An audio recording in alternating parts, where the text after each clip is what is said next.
जी अस्सलाम वालेकुम। Question and answer के सेशन में हाजिर हूँ।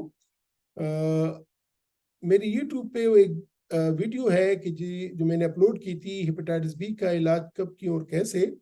तो इस वीडियो में कमेंट्स में मेरे भाई हैं सईद हुसैन भाई, तो उसने एक क्वेश्चन किया है और उसका मैं जवाब देना चाहूँगा। क्वेश्चन उसने ये किया है कि my viral load is not detected but I am patient of hepatitis B, कि ये हेपेटाइटिस बी का मरीज है और ये कह रहे हैं कि मेरा वायरल लोड जो है वो या मिकदार जो है वो न होने के बराबर है या जीरो है, डिटेक्ट नहीं होती है, लेकिन मैं प्री हेपेटाइटिस बी का मरीज हूँ।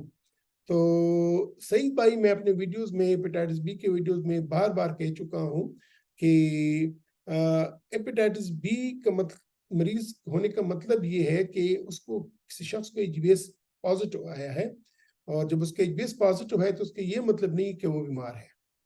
ठीक है, बीमारी के लिए उसके जिगर को उस पर बुरे असरात आने चाहिए या मिकदार का बहुत, वायरस की मिकदार का जो मिकदार है उसको खतरनाक लेवल तक होना चाहिए, फिर उसका इलाज चाहिए होता है।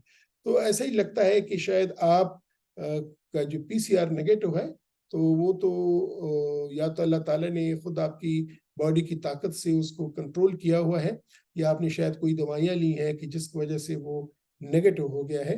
तो मेरी आपसे तजवीज़ आपके लिए ये होगी, सजेशन ये होगी कि आप जो एक सादा सा टेस्ट होता है ALT, सीरम ALT, वो टेस्ट आप रेगुलरली बाकायदगी से कराते रहें, हर 3 महीने बाद, 4 महीने बाद।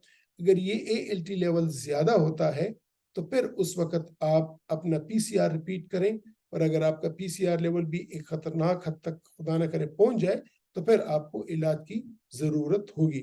हाँ, अल्ट्रासाउंड भी अगर आपने नहीं किया तो अल्ट्रासाउंड कर लें, और वो अल्ट्रासाउंड आप फिर किसी डॉक्टर को दिखा दें ताकि वो बता दें कि आपका रिस्क क्या है हेपेटाइटिस बी की वजह से।